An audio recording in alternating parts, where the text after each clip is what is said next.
Guys, we are here with Laura Davidson, founder of Sweat City app. Laura, thanks so much for being here. Thank you for having me. I'm excited to chat with you today. Yeah, so you started your app a few years ago. You've decided to change the name, come up with Sweat City.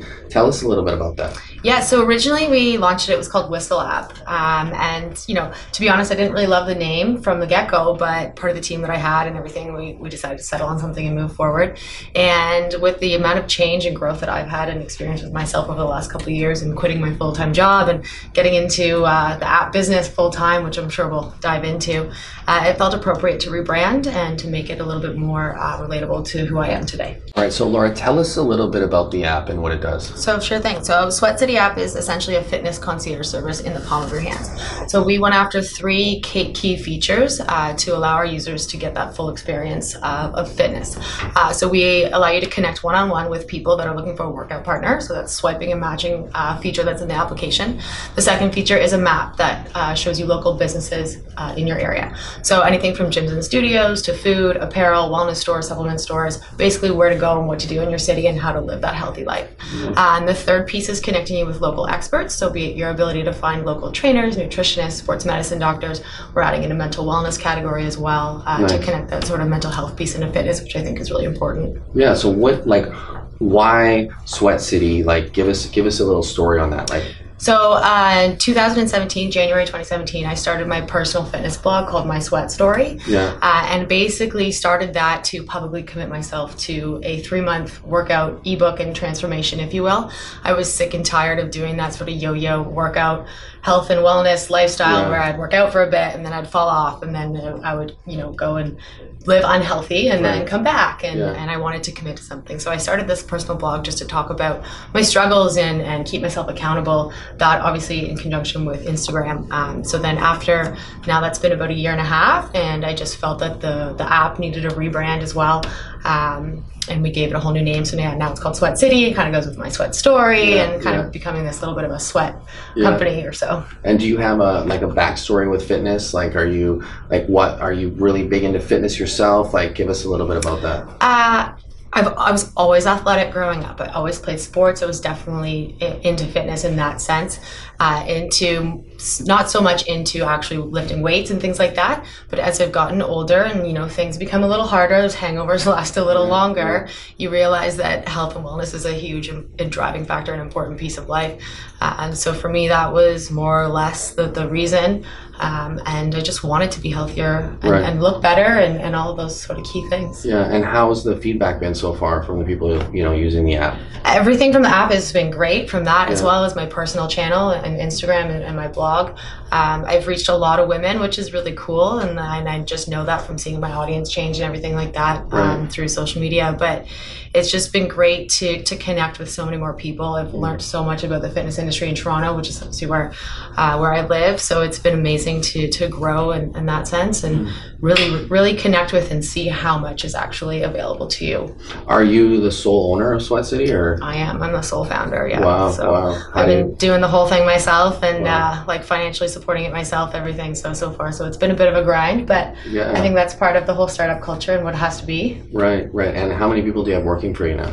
Right now we have 2 employees, 2 front-end back-end developers. Right. And then I do have some partners that started with me from the very beginning, and they sort of helped me build the app because I had no tech experience and background, so I needed a little bit of help there, and they're still with me today, which is great. Nice. And tell us about, you're going to be putting on an event in Toronto coming up? Yeah, so when we do the full launch of the new features, so some of the features that we explained at the beginning aren't live yet, but they'll be coming out in a couple weeks. So once those roll out, then I want to do a full media launch event in the city. Wow. And you already have, from your first initial app, 10,000 users? Yeah, so we have just over almost at 11,000 downloads now. Wow. So, working on reconnecting with a lot of those users and giving them more to work with and really showing them how to highlight their fitness experience in their cities. So Laura, tell us a little bit about you and your story. So for me, it all sort of goes back to, I guess, my first real full-time job. So I started working for Kevin O'Leary, who was on Shark Tank and Dragon's Den, or was on Dragon's Den. Yeah. Big entrepreneur, venture capital, right? So I never looked at myself as an entrepreneur or somebody who had that mentality. And I feel that from working with him, it kind of exposed me to the lifestyle you can create for yourself. Working your own hours, being your own boss, and that was very attractive to me as I'm a bit controlling and I don't really like to be told what to do. So I think that's kind of where it all started for me, and that got that little taste, and that's where the integration of, I would say, fitness and business kind of came together, and starting an app, which at the time was apps were just becoming a big thing. Instagram had just started, all that good stuff. So I think that's kind of where those two sort of met together and sort of started from there. Nice. What was it like working with Kevin? It was great. He was an awesome boss. He was very easy to learn from, and basically gave you a lot of your own control. Here's what needs to be done, just get it done. I don't really care how you do it, but more results driven. So I think that was a great way to learn. Nice. As well. What kind of business is Kevin that you were working with Kevin? What was he doing? So I managed all of his finances and accounting. Okay. So I did everything from the Dragon's Den and Shark Tank deals to managing his personal finances, all of the business accounts, his investments, children trust, family trust. He had his wine label, his art, books, tons of stuff. So wow. Yeah. What was his main business, Kevin? What would you say? Just venture capital and entrepreneurship. He was very good at selling himself, I would say, is his sort of bread and butter, right? So nice. He had O'Leary Funds at the time, which was his financial investment company, and then he had his artwork, his book. He did speaking engagements, wow. And he was the brand, right? Wow, so, that's an exciting person to work for sure. Yeah, it was really cool. And we had a very small team in Toronto, so it was a really startup culture sort of vibe, just a very casual office, and it was very fun. We had a row of guitars hanging on the wall, all his art in the office as well. And it was a super fun time. Did he try to get you to stay? Use his persuasiveness to get you to stay? He did, yeah. Well, I stayed for quite a while, so I started building the app while I was working full time. Right. So I felt very unfulfilled about halfway through my 7 years there. I learned, I think, what I felt I could have learned in the finance side of things, and I don't think I really had the passion for it that I thought I did coming out of school. And I, secretly started working on my own business on, company time, which I think was a really smart thing to do for myself. So that was a little bit of a piece there, but it was great. So just to get things started and learn what you have and get your feet wet and that sort of thing. Nice. Do you think if Kevin approached you with some money and said he wanted to be part of the app as an investor and partner, you'd bring him in? Well, we actually had a discussion about that when I was leaving. He kind of dangled that in front of me to get me to stay, and I did stay longer than I would have if that offer wasn't there, and then that offer never really fell through. He obviously wanted too much, and I don't think he was really invested in what I was doing. He was more invested in me staying with him, so I think it was a little too selfish, but that deal did come up, yeah, so nice. Kind of interesting. Nice. So what's new and exciting for Sweat City coming up? Tell us about what's some new exciting things people should know about? We're going to be launching in Toronto first. It's kind of my hometown, so bread and butter city there, and most of my fitness connections and everything are there, but we're looking to grow and launch new Sweat Cities piece by piece after that. We're going to kick events back up, so we're going to start that with a launch event in the city, and then I used to do some events when it was Whistle app, and if you had the app, you could come and do a free workout at whatever gym we would partner with. So it was a great way to connect with your community and try something new. So I'd like to fire those back up again and really get people involved in seeing how they can sweat in their city. Nice. So you have a sponsorship with Adidas, right? Yes. So I'm a brand ambassador with Adidas Canada. Cool. How did you manage to get that? That all happened, honestly, very organically through social media. We're coming up on about a year now from when that started. And it has to do with a personal fitness blog, My Sweat Story, that I launched last year. And was invited to a couple different events downtown Toronto with the brand. And then they asked me to come out to Wanderlust in Tremblant last year. And I said, absolutely, went out for the 4 days. And I didn't realize it at the time, but that was more or less an audition to be a part of the brand. Wow. And from there, things sort of took off, and we, signed our contracts, and here we are. Cool. Yeah. So, did you have any questions for myself or Nutrabolics at all? I would definitely. I would say, what is the biggest piece of advice you can give to a young entrepreneur? Don't give up. was never going to. Focus on your passion, and everybody's going to have an opinion, and everybody's going to have their own, take their opinion, whether it's good, bad, but follow your heart, follow your passion. If you believe in it, you get passionate about it, other people will get passionate about it. Like that's for me. When I was starting out, I was really super passionate. And everybody said, oh no, like you're starting a supplement company, like there's so many supplement companies. Who's gonna buy your products? Like why is somebody, and when I first went out there, everybody said no. Like, I mean, I would go out there, no, right? But I just kept coming back, kept being persistent, kept believing in the brand, kept being, I think nowadays having this like connection is huge. So like not just being persistent on like say an email, but like, actually building that persistence through building the relationships, through building the connection, right? It's like, that's a key factor. But I think now in this day and age, my advice now is try to do more for people than they do for you. Like whenever somebody does something for me, like whatever it may be, I always try to do even more for them. Right. That's really my motto is, it's just, I feel like it just comes back, it just comes back to you at some point. And if you're passionate, people are going to feel it. People love passion. People love, so if someone says to you something, like take it with a grain of salt. But, I mean, it's like my mom, she's always got an opinion, like you don't have to ask for her opinion. Like you can just you just walk in and it's like, Jayson, like this is, and I love her. Right. But I also go to the smartest people I know for advice. So like I wouldn't, if I'm coming to you for advice, it's because, hey, like I think you're super smart and I want to ask you something. But I try to like be very, very selective on the questions I ask to different people. I notice a lot of people, they just like to bounce ideas off of whoever's like close to them. It's like I always use this example. It's like the girl who asks her girlfriend who, keeps having bad relationships what she should do. Hey, what should I do? Right? You got to go to the smartest person Like, so if it's, and that's who I feed myself with.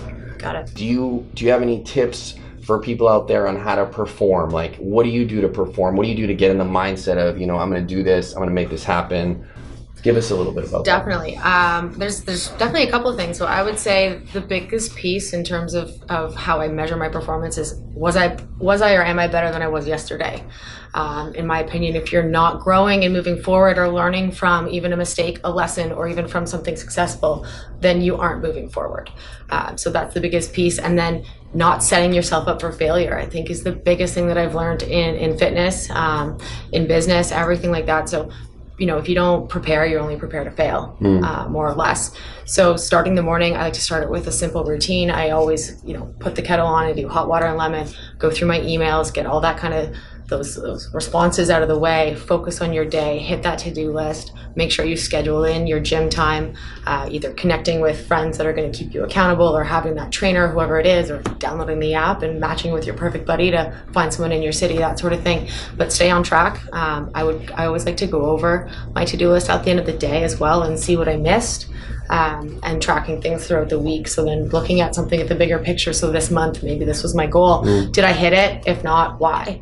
And then reevaluating and making sure, like I said at the beginning, being better than you were yesterday. Nice. And, you got a lot of experts and different fitness people. Like, has it been hard to get these people, with, your app? And tell us a little bit about these people and, give us a background. So far, it hasn't been hard, per se, because of the connections in the network that grew so naturally for me when I started to involve myself in the fitness industry in Toronto. That being said, we haven't grown out to other cities yet, where I obviously don't live and don't necessarily have those personal connections. So I'm sure that will be a little more challenging. But I feel that once we have a bit more of a foundation and more of a growth strategy and plan, we will figure that out, obviously. But the experts that we do have on it. So I want top level trainers, nutritionists, things like that. I don't want your, cut of the mill, good life personal trainer that maybe a lot of people don't have the best experience with on the platform. I want someone that's a coach, that really treats you and can tailor your training to who you are. Same on the nutrition side and then sports medicine side. So the whole point of the app is to clean up more or less the confusion I think that can be around fitness. So showing you the actual healthy spots of where to go, the cool studios that you may not know that are nearby that aren't just your typical weightlifting gym, and then again on the expert side, introducing you to those experts and trainers that are so good that have a business of people that they've taught below them as well, so that you can really access everything. And do you have like a specific sort of target market that you're after, or who would you say your customer, what they look like? So we actually have a pretty vast demographic of who our users are and what we reach, but I would say for the most part we fall between the ages of 25 to 35, with about a 50-50 female to male split. So it's actually quite interesting there, but we do have a few older people on the platform and that have interest in it, as well as our sort of 18 to 24 range as well. Nice. And I mean, are you big on using social media to get out there? I mean, tell us about your marketing. Absolutely. So I have my personal account, Miss Laura Davidson, that I obviously talk about a lot of my personal growth. I do a lot of brand partnerships on there, content creation, all that good stuff, and obviously always bring it back to fitness and talk about the app. And then the app itself has its own account at Sweat City app, and it's got about 12,000 or so followers. So it's a great way to connect with our users in that sense, and obviously reach new markets and connect with more people worldwide. Right. And I mean, just a quick question. I mean, I know, out there's all these different social media platforms. I mean, what are you mainly using to promote to get your clients? Is it Instagram? Is it YouTube? What's your main? It's definitely Instagram. I find that kind of creates the most connection with people, being able to really see the face of the person behind the business, and stories, especially watching those video clips. People love those. Right. And I think it's a great way to engage with people and show them what you're doing and how you're actually living and going about your day. So would you say that you get a lot of your new customers from people watching your story and then going to your website, would it be, or what? I think it definitely helps. Obviously growing my personal page will only benefit my business at the end of the day. But I know a lot of our users do come from, organic growth and word of mouth as well. The events that we used to do in the city were very successful too. Just getting exposure, getting people talking about it. We also want to provide a lot of sort of discounts and more or less the freebies, if you will. So I do a lot of brand partnerships, and I get a lot of discount codes through my collaborations, and I want to give those back to our users and give them another way to explore things like HelloFresh, getting 3 free plates with your food. So that's another sort of tidbit that we're going to be working into the platform as well, and just really show people and give them the chance to try something new. Is there some adversity or something that's happened to you since you started this business that really stands out for you? Maybe you were, had a really long day, and the last phone call on the day you broke through and big things happened. Has there been something on your journey that you could talk about, to give people out there that are, in business, and they're having a tough time making it in their startup? And can you give us something on that? Well, I'll definitely say that startup culture and starting your own business, it is all about sacrifice. So, financially, I've had to sacrifice a lot. Paying for app development and running this business all by myself has been challenging. It's part of the reason why I kept my full-time job as long as I did, to financially support both sides. It's a strain on your relationships for sure. At one point, the past relationship that I was in, I bought a house with that person and thought that was sort of going to be the next step, rest of my life. And by starting this business and changing my life on such a emotional level through fitness, it changed who I was, and that relationship ended because it was no longer a fit for me. So I think struggle and sacrifice is going to come no matter what. It's just a matter of what you take from it, learn from it, and push through and push forward with that. And I think there's beauty on the other side as long as you stay true to who you are and learn from what the sacrifice is teaching you. Did you have any sort of ideas, feedback, anything you wanted at all to talk about? I would say that if you feel like you are meant to be doing something else, do it. It's never too late to start something, to try something new. I turned 30 this year, and I just left a job of 7 years. Is that scary? Yes, but for anyone out there who's maybe listening or watching this, if you feel like there's something you should be saying or doing and you're not doing it, get up and do it. Great. Awesome. I like that. All right. Well, thanks so much, Laura, for being here. We really appreciate it, honestly. It was awesome. Thank you. Cheers. Okay.